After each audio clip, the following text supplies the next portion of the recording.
Well, we have the opening bell. Tag team action underway. Delirious chasing Rhett Titus into the ring and right into the boots and the forearms across the back from Kenny King. Kenny King and Rhett Titus forming an alliance last night in Montreal. Yeah, when Kenny King walked out on Kenny Omega in that match against the Briscoes. Well, I don't blame Kenny King for that. Kenny Omega was a horrible partner in that matchup, and without a doubt, I think that Rhett Titus and Kenny King are on the same page, personality-wise, in terms of their focus in professional wrestling. They're both addicted to love? They're two great athletes. Look at the size of those thighs. Kenny King's? No, Rhett Titus, he's on the apron. Oh, and Delirious trying to get his hands on Rhett Titus right there, but it's a spine buster from Kenny King that puts a stop to that. Well, Delirious certainly wants to get his hands on Rhett Titus at any opportunity, and Kenny King certainly does not want Brodie Lee to get his hands on him at all.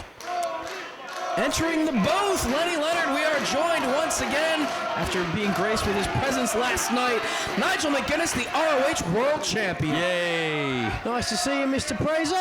Nice to see you, Mrs. Leotard. How you both doing, all right? Oh, my pleasure as always, champ. Absolutely. So here we are in Canada. Freezing cold. Could it be any colder? You know, they told me once, they said, you know, you keep that belt for over a year, only when hell freezes over. Well, I think I'm right here in hell right now, freezing after death. Oh, I'm sure the people of Canada are glad to see you here to defend the world title tonight against the Necro Butcher here in Toronto. I think all that Nigel McGuinness has to do tonight, you just need to focus on either the back or the knee of the Necro Butcher, or maybe just out-wrestle him, because, you know, he's just a brawler. He's nothing to be taken seriously. I mean, taken seriously as a professional wrestler, as a Ring of Honor world champion. Could you really see the belt around the waist of the Necro Butcher, Lenny Leonard? Well, it's certainly a possibility tonight, and with that, the look of your left eye, champ, you certainly are going to have to be careful of the big right hand of the Necro Butcher, because you're already sporting quite the shiner there, champ. Yeah, you're very observant, aren't you, pal? You're very observant. You're absolutely right. But, you know, I gave it some thought over the night, and, you know, we've all known now that Necro's injured. His knee's really messed up. And I myself, I have suffered through many injuries here in Ring of Honor. So I think tonight I'm not going to go for his knee at all, because I understand what it's like to be injured. We're just going to have a good old-fashioned wrestling match. And I will hope that he won't hit me in the face. I'm sure you do hope that he won't hit you in the face. Hey, it's Ring of Honor. You should be an honorable man and stay away from the face of Nigel McGuinness. And there's the tag to Rhett Titus, addicted to love, and launched overhead. Right into the arms of Delirious, who again trying to just beat Rhett Titus to death, still obviously angry over the whole situation between Rhett Titus and Daisy Hayes. It was Rhett. And while his scandalous accusations about Daisy Hayes that pretty much put a stop to the burgeoning romance between the Hayes and Delirious. Well, Daisy Hayes didn't want to be anything more than friends with Delirious, and he sort of went off the deep end. And then, well, she realized she made a mistake. Well, Jimmy Jacobs took advantage of the situation, and that is why Delirious joined up with the Age of the Fall. I mean, you saw those videos. You know they weren't true. Yeah, it's true. You know, Daisy Hayes. It's not true. And that's what I meant. I was agreeing that it's not true. But the point is, Delirious is getting his hands on Rhett Titus' back rake, front rake, in combination. Back to the back he goes, focusing on the body part. A right hand of the midsection by Titus, though, doubles up Delirious. As Brodie Lee tied up with the referee. He needs to stay in the corner. Titus elevated over the top and able to catch himself on the apron and avoids the right hand, but Kenny King connects with the clothesline, and Delirious could not avoid that. Delirious was too focused on Rhett Titus, took his eyes off of Rhett's new partner, Kenny King. You know, I quite like these fellas as a tag team. You mentioned last night, you know, teaming with the other Kenny, Mr. Omega there, and I'll be perfectly honest with you, I think he's having a much better run of things tonight, and as you said, probably because, you know, Omega just isn't the best partner in the world.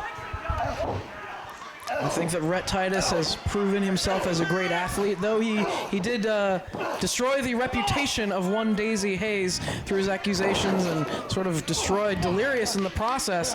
He is a great wrestler, and he's a great compliment to someone like Kenny King.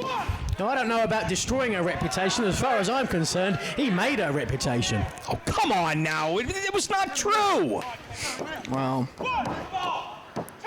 Oh, The thrust is a must. I could avoid seeing that again. It's a must, that thrust. I'll take your word for it. That's what Rhett Titus says. But he's got his hands and control on and in control of Delirious right now. A little bit more of the hip swivel. He is simply ravishing. No, he's not. Boot to the midsection of Delirious. He does get the snap suplex. Stop encouraging him. Makes the tag to Kenny King.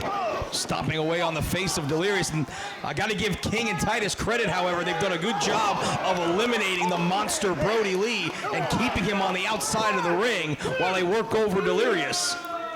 You know, last night we were talking about how it was the Briscoes, a very established tag team with years of experience as partners in professional wrestling, taking on a team that were teaming for the first time in the two Kennys, Omega and King, and how Omega and King couldn't work very well as a unit because it was their first time teaming. But here we see the first time that Kenny King and Rhett Titus are a tag team unit, and they're doing very well, and they are cutting the ring in half, preventing Delirious from getting to his corner and tagging in Brodie Lee. Oh, that's a claw to the nether regions by Delirious, but it's Kenny King from behind able to save Rhett Titus. I believe it is testicular claw is the technical term.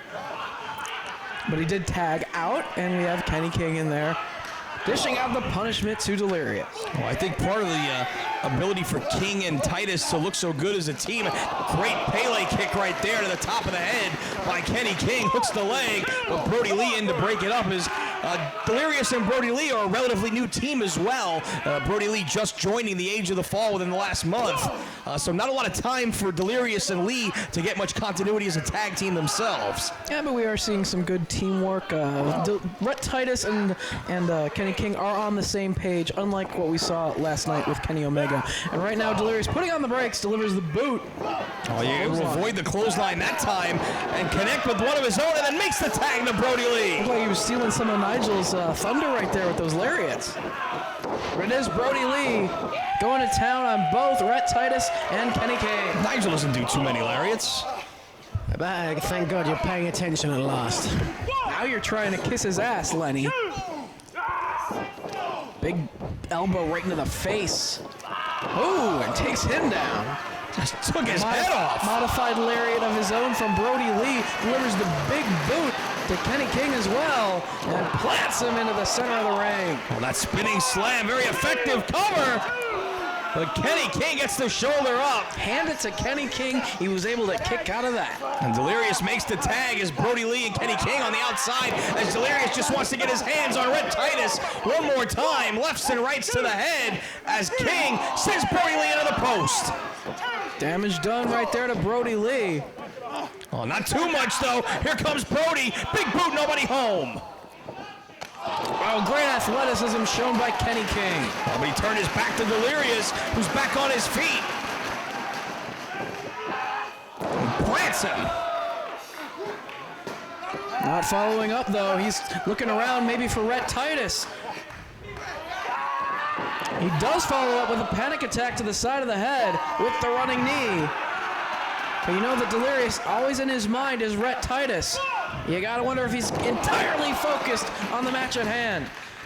Shadows over hell. But right there is Rhett Titus right in his face. And again, that distracts Delirious. Rather than staying on top and continuing to go for that cover, he's going after Rhett instead. Oh, he's running for dear life as Rhett on the outside. Both men out there. Titus trying to get away from Delirious. Referee starting to count. They only have a 20 count to get back inside the ring. Delirious and Titus up the aisle. Wait a second. Pull your pants up, man. Please. All the way to the back. Kenny King, the legal man. The count continues. Brodie Lee trying to get his partner back in the ring.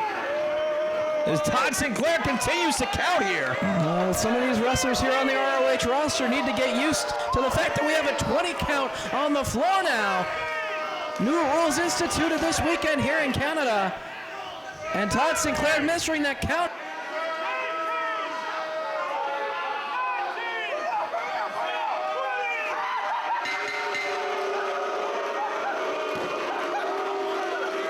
Ladies and gentlemen, referee Todd Sinclair has counted Delirious as the legal man for his team out of the ring. He awards the match as the result of a countout to the team of Kenny King and Addicted to Love, Rhett Titus. And this match is over. We have a count-out victory for the team of Kenny King and Rhett Titus, victorious in their first matchup as a tag team. But Delirious remains focused on getting some revenge on Rhett Titus.